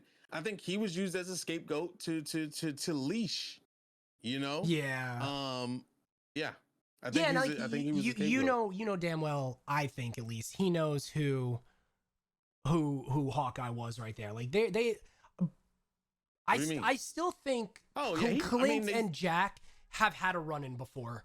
Like, no. I don't know about that, but he knows about Hawkeye. That is true. We have an Avenger in the house. Like he's all over the news. It's not like it's not a secret. But that was when she gave that look to him, and it's you don't know what it is. It's like, okay, you've been caught, or how could you? And I don't know which one it was. The wife, when he was, don't worry, honey, I'll get out of here. It's just a misunderstanding, right? Like I still think he's in the dark. I still think he's in the dark about who really turned him in. I think he feels like he has connections to be able to get out. It's just there's some kind of disconnect there, and I feel like that meeting with Kingpin is going to be like, how could you let your daughter interfere with this or something of that nature? I feel like Kingpin's going to threaten her daughter in some sort of way, or something of that nature is going to happen. And I really do feel like there's going to be a Yelena and Katie Bishop team up at some point. It just makes more sense. Natasha Romanoff, Clint Barton together, Katie Bishop, Yelena. It's like the new generation. Yeah, it all makes sense. Young Avengers. Young West Avengers. Coast Avengers. And I fucking love Yelena so much. I love how Florence Pugh just nails that character. Damn. I guess the one thing is, and it's a big assumption, right? But you've seen how every flashback is so pulling at the strings and hard hitting when Clint thinks of or sees or does something around Natasha, and how everything is going to change, assuming they do have that conversation, or how it's brought up of what happened and how it happened to Yelena and how that hopefully flicks the switch. I mean, because the one thing is, Hawkeye never really got his due through all the movies, and you got a little bit of it in Endgame with everything, especially the beginning, seeing his family get blipped and everything. And now you like him even more in this series, how he's portraying the character and how you feel from him. And then, like how he says, he flicks that switch. And I really hope this isn't the end for him. Let's just say that. I really hope this isn't the end for him. And he has so many ties to so many things that I hope. Yeah. I don't think he's got enough time to blossom as like if you have Doctor Strange assuming taking over the Tony Stark role of the big guy of whatever the next Avengers is, I actually kind of hope that Clint Jeremy Raynor's Hawkeye kind of to the young crew of Kate Bishop and Yelena and whoever else is young too, because you could see what he could do with them. So that's my hope. That's my theory. That's kind of what. I don't think we have seen the last of Clint. I mean, there's a part where he leads the Avengers at some point for a good bit. Oh, in the comic books, yeah. Yeah. I don't know if it's West Coast or Young, but yeah, he does lead. I think it's West Coast. Yeah, I think it's West Coast. So I don't think he's done. I'm trying to see if there's any news on him. It just says that he will reprise his role as Hawkeye. I mean, it doesn't give us any kind of strong ending or not. I mean, we're clearly not done with Hawkeye as a season. I mean, there's definitely going to be a season 2, but when hasn't confirmed it fully. I mean, he gets a new outfit. He's in it in every damn promotional picture. He's in the new outfits that they created, the LARPers created for them. Both Katie Bishop and him, which I think is going to be the ending sentiment, the statement that leads to season 2. And we'll probably get season 2 news after the finale. I mean, they did that with pretty much with the last 3 series, Falcon and Winter Soldier, Captain America and Winter Soldier. You're going to have a Captain America movie. Anthony Mackie's coming back, yada, yada, yada.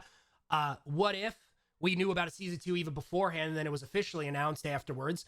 And the same thing with Loki. They had the stamp at the end, and then it was officially announced afterwards too. So the only one that didn't get an official one, because now it's transitioning into movies, is WandaVision. So I hope I assume we know why. You're gonna have. We know why, but we're not gonna. We're gonna get something Hawkeye related, season 2 or something of that. I mean, I was actually kind of, this goes back to Disney Day. They announced everything that we knew already. And with a little bit of trailers here and there with, okay, we knew there was a Miss Marvel. We knew that there was a Moon Knight. We knew this. Here's just a little bit more. We knew you were making a secret invasion, but here's a picture of Samuel L. Jackson. Like, we didn't get any new information that wasn't in development, maybe just because there was just so much stuff that Marvel had. I mean, they have so many things in phases. Like they introduced like 2 phases. Yeah, it's kind of it's the end of 3. Now we're into 4, and essentially phase 5 too is underway technically. Like, Fantastic Four is still, when is it coming out? We know it's part of something. You said news. Sorry. Breaking news. Marvel Studios' Hawkeye is finally here, and many fans believe that the series will end with Clint Barton passing on the mantle to Katie Bishop. Jeremy Renner has opened up about his future with the MCU after upcoming Hawkeye series, sharing that he doesn't know what will come next. That's not a no, which we know in show business that we're waiting on Marvel to approach him with an offer. That's technically what that essentially means. It's open table, open for negotiation or whatever. Hawkeye focuses on Clint, blah, blah, blah. Okay, Jeremy Renner had advice for Haley Steinfeld on the Hawkeye set. In an interview, a Game Radar, Renner, who first made his appearance as Clint Barton Hawkeye in 2011's Thor, revealed that he was unaware of what will come next after Hawkeye, but that he is ready and excited for the series and ready for fans to experience what he and so many others have been cooking up. I don't have a crystal ball, or I'm not a soothsayer, said Renner, but having Haley come in and these characters, I think it opens up for a 6 great episodes for this event of the television series. After that, I have no idea, but these 6 episodes are pretty exciting. Okay. Where is that from? This is from GameRant.com. Oh yeah, Game Rant. Yeah, they're very reputable. So I mean, but that's also what Tom Holland was saying prior to Amy and Kevin shedding the news out there. That's what Tom Hiddleston was saying. That's what Anthony Mackie was saying. So It's is a there PR move. is there gonna get to a point where it's actually real, like there is nothing else? I don't have any more contracts or anything like that. Eventually, yeah, but it's kind of hard for me to believe that it's gonna be at this point with him. No, yeah, it's definitely a PR move. It's a way to give people hope and not put anything in promising, because it really comes down to what his agents strike a deal with Marvel. Let's just be real. It's a negotiation period. It's the same thing that happened to Robert Downey Jr. many a times. We thought he was done after Iron Man 3, for God's sakes, right? He was like, I'm not doing Iron Man anymore. And then Avengers happened. And then he was like, I'm not doing Iron Man anymore. And then, and then next thing you know, we got like 6 films out of him. It's because they just kept increasing his pay. Negotiations were made. They understood his importance as a character to the series, to the franchise. And he essentially got what he wanted until he was kind of done. And I guess he reached that cap where they just couldn't keep giving him. Jeremy Renner is still, I mean, granted, he's been there for a very long time, but he's still in his infancy of negotiations. He can really play some ball with negotiations, with Hawkeye being such a success that it is. He can start presenting some extra numbers and getting him more interest. Yeah. Like, hey, if you really want me to continue as Hawkeye, let's talk, let's negotiate. So I always feel like that's a strong PR move, is to be like, I don't know where it's going to be, because Jeremy is a very much I don't know guy. He plays by the rules. He doesn't give any hope. He really, really follows through with his contract. He was on Fallon, and Fallon's known for prodding people. He just prods people all day. And he was like, so Florence Pugh coming in as, he was like, who's that? I don't know. Yeah, I don't know what you're talking about. yeah. That's Jeremy. I remember that. He literally says that constantly, and like if he's not told that he can talk, he doesn't talk about it. He's not Tom Holland. He doesn't smile. He doesn't give cues. He doesn't wink or nothing like that. Not Andrew Garfield, who winks when he says stuff.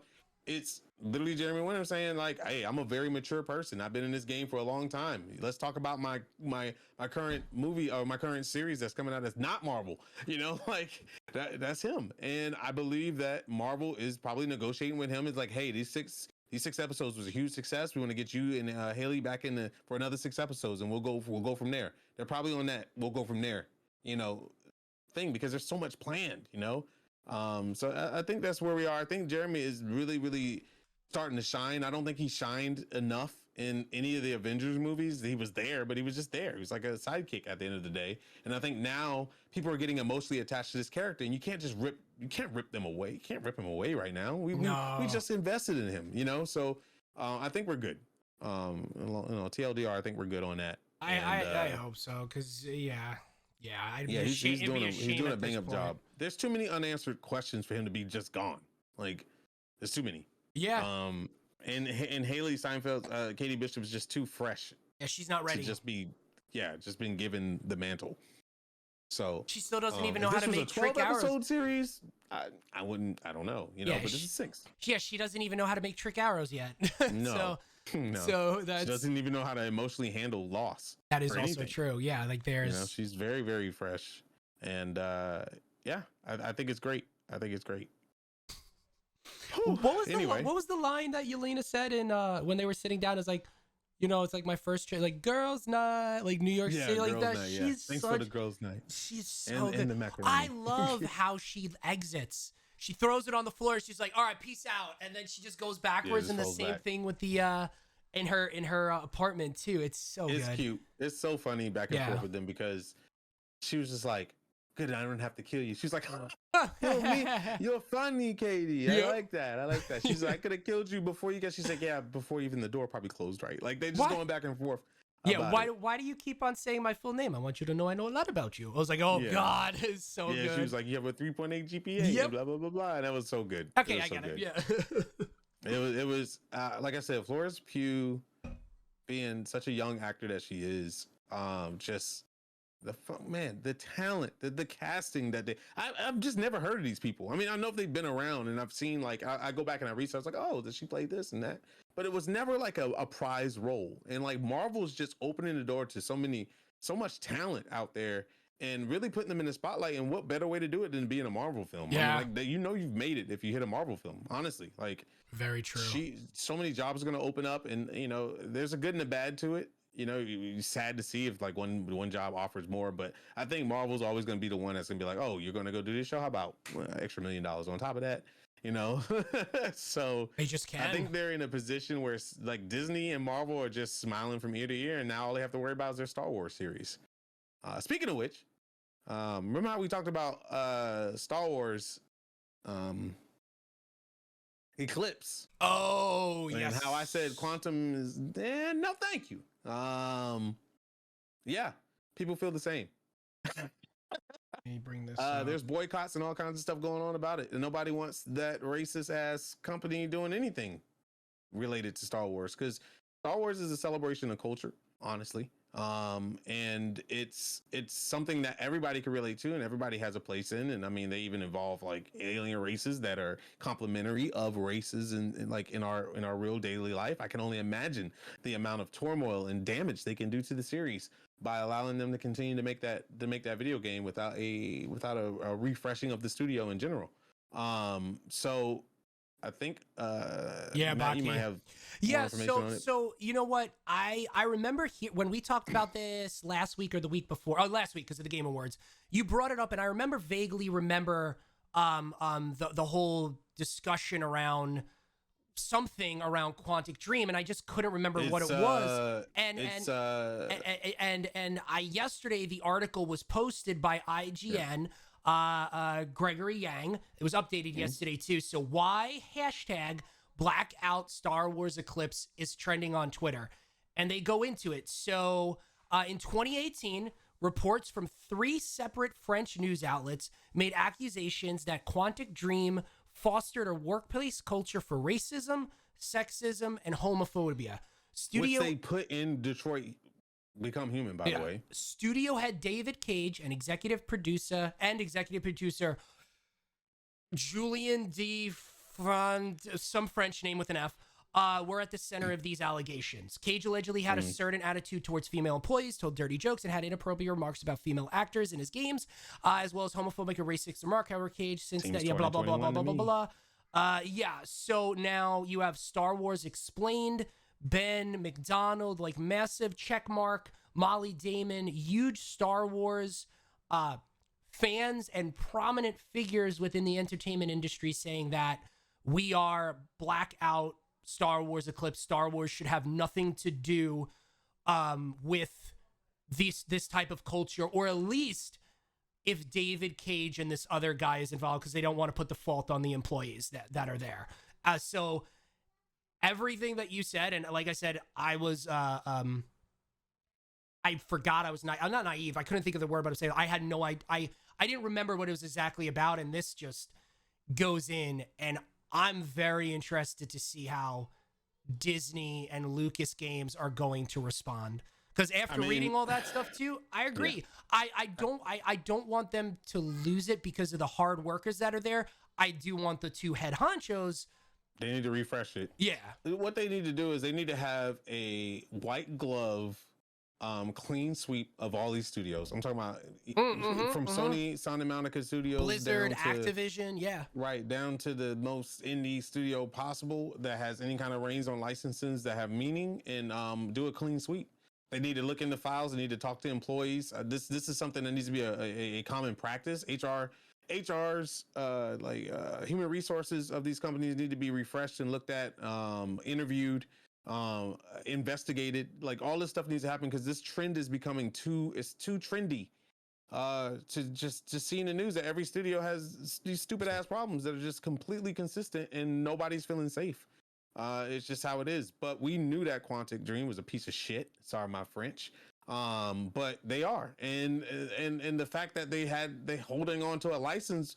Who is researching these companies for picking up these licenses? Like that's the thing that I don't understand.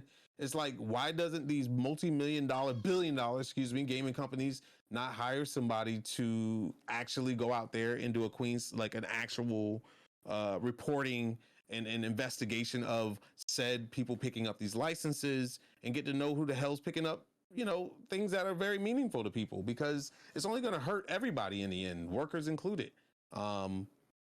Just like I believe that like with Activision, I don't believe the devs should be held accountable, but that doesn't mean that I still want to play the game. I mean, I'm sorry for the developers, but it just comes with the property. It's just how I feel about it. But that's that I'm glad people are speaking up. Social, that's the good side about social media is that this stuff gets out faster.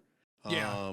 And but as much as the social media can be bad, I mean, And this isn't like this isn't cancel culture. This isn't anything like that. Like this is about morals. This is about morals. This is about people that are in a position because of who they are that shouldn't be in a position of who they are, especially with there being, evidence or whatever you want to call it, factual indications that this all happened. So I am very intrigued to see how this is going to happen, because you assume this is new, this relationship between them. So it's like, who in the partnerships over at licensing over at Disney did a thorough investigation on them and said, okay, this stuff doesn't matter, or they were naive and didn't see it or didn't believe it or anything like that.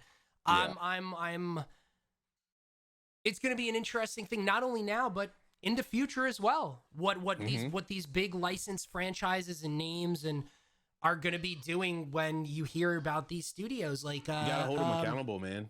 You're like, there's too many people out there that's hungry for the positions that these people are in, that's been sitting at these large tables for so long, to where they have engraved in their minds that they're untouchable. Yeah. And they rather get rid of good employees that report these things than to mess with their payout. And it's become such a practice thing in these organizations that people feel like, yeah, I could report it, but what is the point? I don't get listened to, and that's sad. That it should never. You never should feel like you're backed up against a wall so far that you can't do anything about it. And that happens in today's work. I mean, that happened in my workplace. I mean, I just decided to get the hell out, but not everybody's fortunate enough to do that.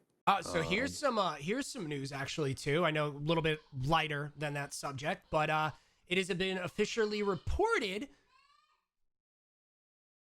Sorry, my son in the background. Spider-Man No Way Home's opening day numbers are in, and the amazing movie managed to web up, God, the puns, a record-breaking 121.5 million, shattering the expectations of box office analysts and Sony executives. This firmly places it second place for opening night, firmly between Endgame, which was 157, actually really not far behind Endgame, and Force Awakens with 119. And that doesn't include the 50 million of the preview night, so technically 50, 60, 70. It's already at 171 million. Like, this is going to break the top 10.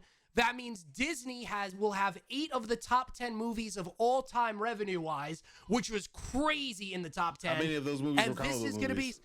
Dude, it's a comic book and Star Wars. Oh, and Lion King is up there too, excuse me. Like, it's incredible. It's incredible. Like, this is going to be top 3 maybe of all time if this keeps on going the way it's going. Like, this is incredible. Easy. Incredible. This movie's going to make way more money because people are like, if you stay off Twitter, please, if you haven't seen the movie, do not be on Twitter. There are spoilers beyond spoilers. Like, I was like, oh, I'm free. I can go on social media again, and then I looked. I was like, "Holy shit! If you didn't see this movie, it's completely spoiled." Like, yeah, I told Frank this the other day. I obviously haven't seen the movie, but I do a lot of social media with myself on all different platforms, and I opened up. Shame. I think it was on Wednesday. I opened up TikTok to post my TikTok, and I just got everything spoiled for me right away. And I was like, all right, it's his fault, by the way. Shame. No, it's 100% my fault. And I'm the type of individual, shame. I'm the type of individual that once I see that, I can't get out of my head. And I'm like, all right, I'm going down the rabbit hole. And I'm sure there's things I don't know, but I mean, I'm still going to go. I want the experience and everything. But yeah, the whole movie was spoiled for me. So you, TikTok. It's great. It's a fun film, and a lot of people are saying they're going to see it again. Like I said, it's just trending. There's so much. There's so much. Everyone's saying I need to see it more and more and more, and that's fantastic. I got my initial. Now I need to go to enjoy it. I enjoyed it, but now I get to enjoy it. And like I sit back, I understand, I know what's going to happen, and now I can like pay attention to every like little tiny Easter egg and like locations and stuff like that, and I can like break it down a little bit easier now. But I will say, I walked out the theater saying I was right about everything. That's it. And I hate it. And I told, like, right in Winter will tell you, right when the film was over, right when the film was over, I was like, I just got him to buy tickets after what I just said. I was like, this is why I don't break down trailers, because I would have been dead on. Yeah. And I was already dead on, and I was just like, I knew it. Yep, I knew it. But I didn't do that the whole film, which was brilliant. I did it at the end. I was like, oh, that was a good film. Yeah, I feel like this movie was the worst kept secret, just because of everything that was out there. Whether it's true or not, I just feel like this movie was just a horrible secret. It was a mess. And how does that happen? Like we'll talk about it on the Is, I don't know what is.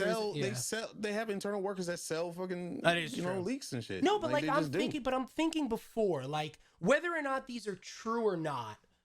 I think of all the Marvel movies before. I think of all the Sony movies before, all the superhero movies before. Like whether or not the leaks were true, not fabricated, I can't think of another movie that A, got leaked, or like B, got leaked to this extent, whether or not things are true or not to. Like it's the most anticipated film in a very long time, man. People were COVIDed up, and this is the biggest film to return to the movie theaters for. I enjoyed it in the movie theater. It stapled my time. I was like, yep, I'm glad I saw. I actually said I'm glad I saw this in the movie theater, like on that scale. It was great. Yeah. Exactly, also, that is actually also true. Yeah. I said, Endgame though. I mean, Endgame, like so Infinity War and Endgames had massive secrets too. But without saying too much, this movie was 20 years in the making. Everything leads up to this. Like a lot of things lead up to this movie. That is true, Baki. That is true. It's a lot of shit, man. I mean, it makes sense what you're saying just based on the trailers. When you asked me how was the movie, what's the first thing I said? This movie's a lot. It's a lot. That's all I said. It's a lot. But that still scares me, and I'm happy because Spider-Man 3, Sam Raimi's Spider-Man 3, was a lot too. But this is a lot, but it's overwhelmingly not on this scale. I mean, it's overwhelmingly praised. It's 100 on Rotten Tomatoes. Like, come on now.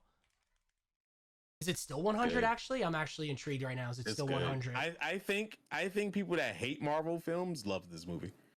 It's at 94 right now.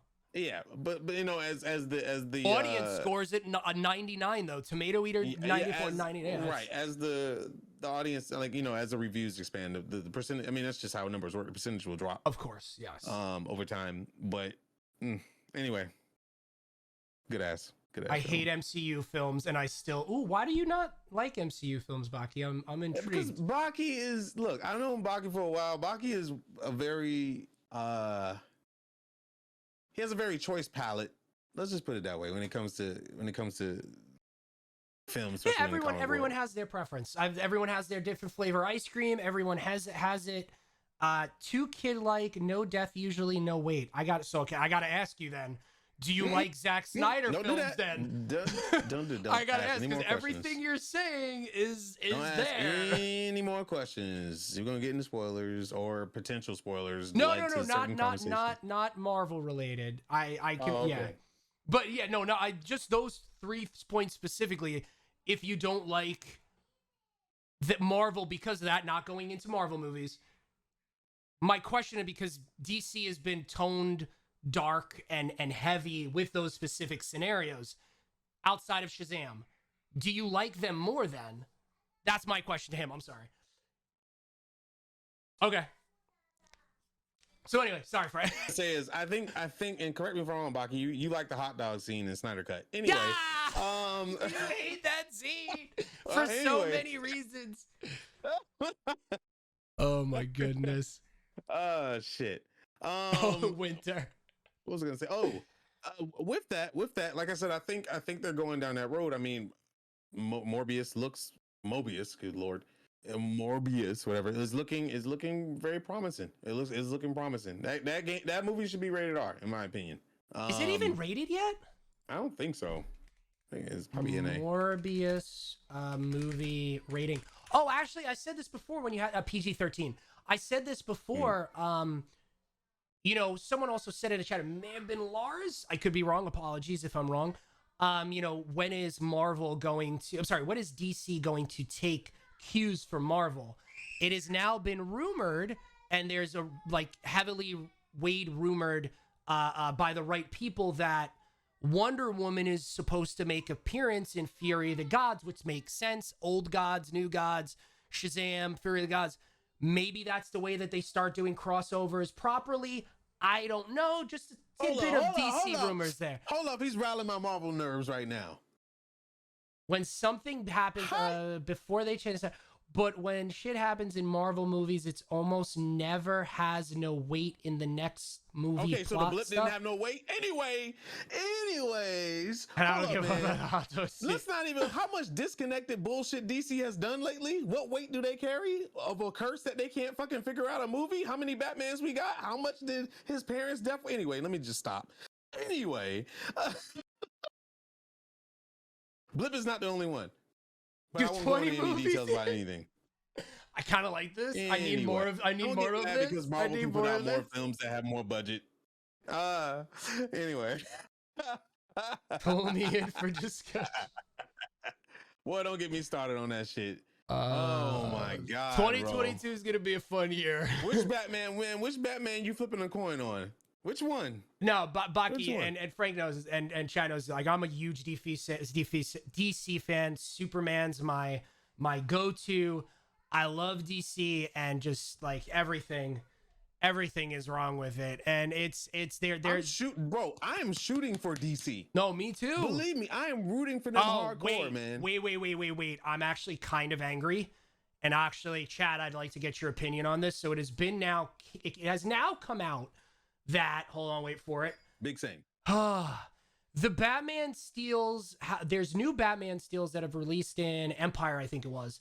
And the director, Matt Reeves, said Bruce Wayne is inspired by Kurt Cobain. And I'm like, I can't, what? No. Kurt Cobain. So this is from Comic Book Movie. This is the headline.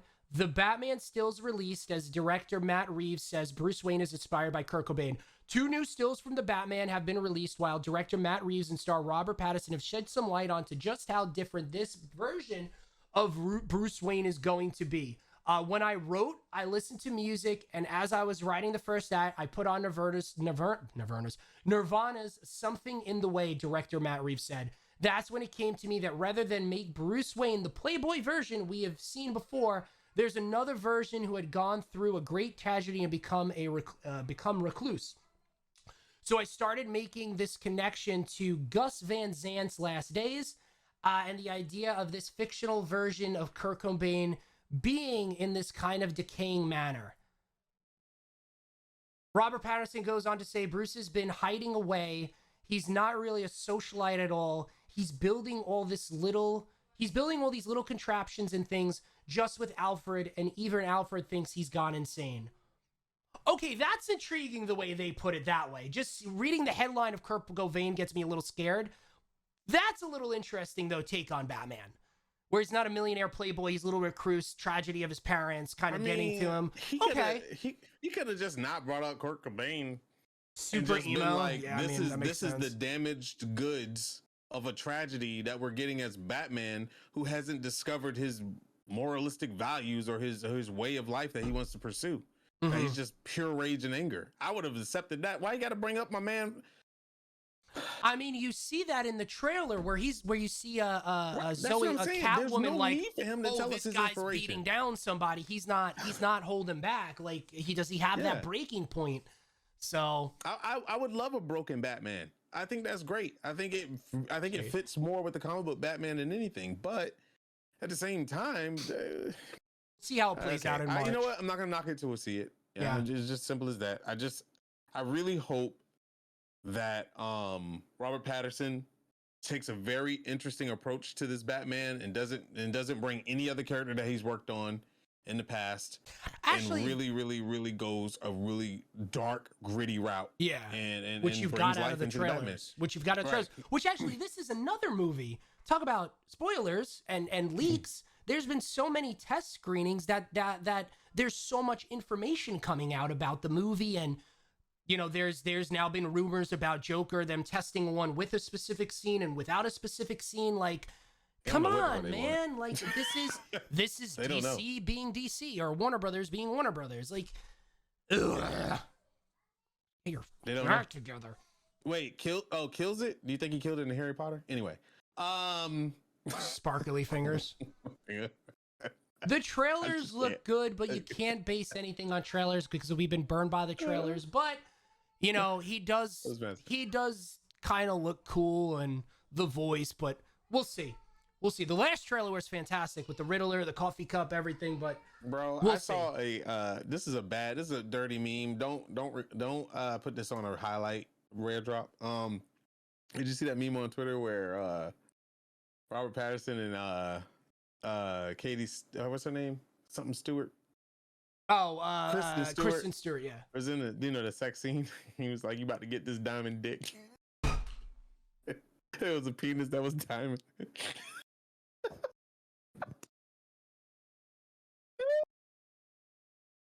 What is happening? It's just a big old diamond pink. Anyway, it was just hilarious. All right. Man. On this note, my name's Nighthawk. That's Frank. We'll see. No. We'll see you in a couple weeks. Bye. It was just sparkly diamond. I just can't. It was hilarious. Anyway, oh man, I don't know. This is not your average Saturday morning cartoon. It was wild, bro. That was funny. Anyway, Kristen Stewart is in the and people are starting to post a lot about her. I don't know why. So maybe she has something coming up soon. I don't know. Well, she just came out and she's now marrying some female actress. I forgot what it was. That's why she was in the news recently. Which good for her. Good for her. Oh, okay. I'm here for it.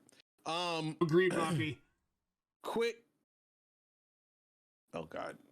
new news. Gambit.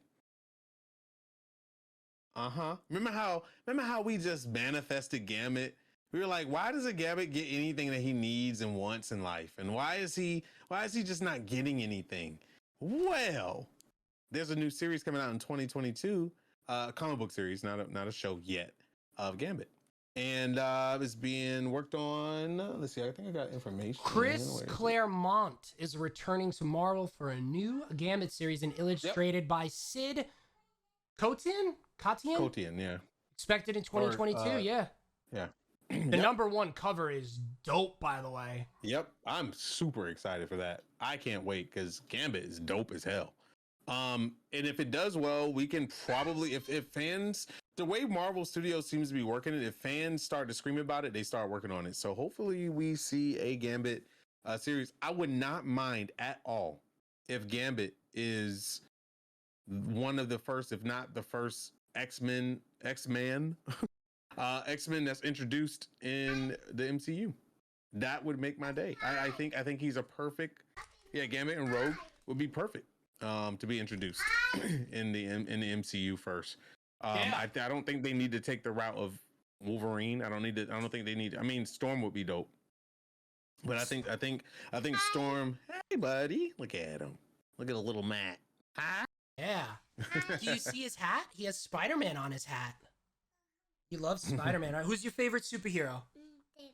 Spider-Man, yeah. He's a good one. You have a good choice. He knows what's up. Did you see my message, by the way, Frank? I'm sorry. In Discord. No. Yeah.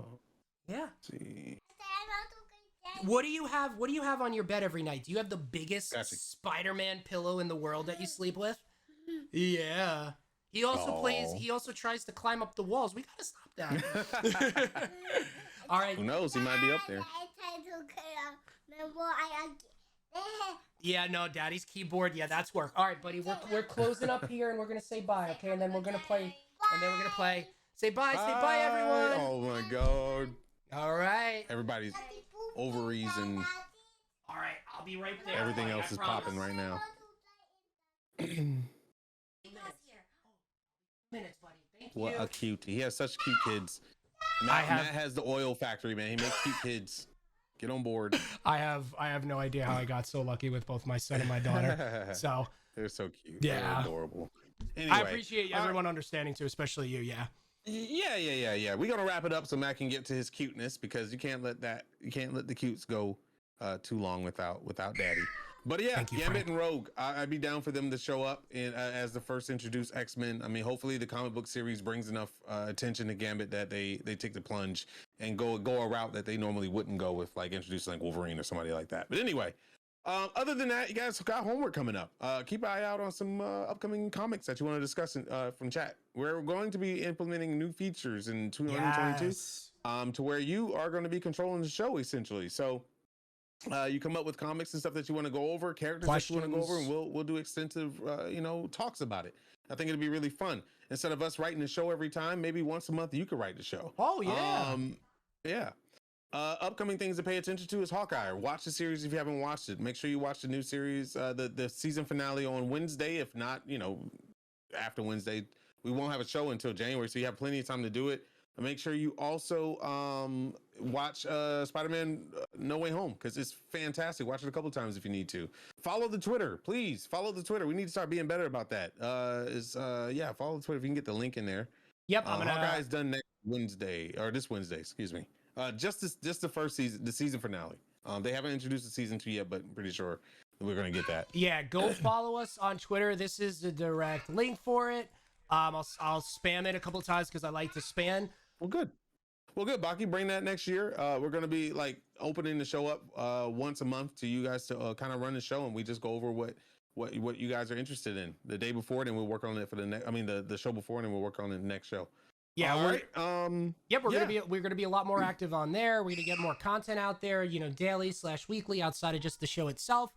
And yeah, like Frank said, homework. We got episode 6, the season finale of Hawkeye. We got the Book of Boba Fett. Obviously, see Spider-Man. It seems like the 8th is going to be a jam-packed show for us. When we return, you may see some tidbits from us beforehand on the Twitter handle. But Frank, man, as we get out of here, once again, happy holidays to you and Winter and the family. Happy New Year. Thank you for the ride since May 1st, I think it was. The official start of it. It's been an incredible, amazing 6-7 months. And I'm excited to see what we're going to be able to accomplish in 2022, as long as we don't play any games that you're driving and actively killing me. It's cool. Hey man, it's cool. I'm not that bad of a driver, all right? You find a hole and you drive us in it. Flying is different. Anyway, happy holidays, everybody. Please be safe. Wear your mask out there. Get your booster shot. And if you haven't got your shot, get your shot. People are dying out there. There's new variants and all kinds of shit going on. Don't spread it. If you don't care about yourself, think about others before yourself then. But I think you should care for yourself. Other than that, make sure you follow the Twitter, please. Follow Twitter. Follow us on Twitter. Our marks are right here. Go visit our channels. Definitely follow Matt. Give him some subs. Give him some Prime Gaming subs and stuff. Trying to grow his channel. He needs to be partnered. It's kind of stupid that he's not. So let's get him partnered. You saw my family. I have kids. Yeah. I got kids. Yeah, exactly. Help me. And if you want me to have kids, you need to give me money. Yeah. All right. Anyway, guys, have a good one. Peace out. And this is it for comics in 2021. See you 2022. See you in the new year, boys and girls. Bye.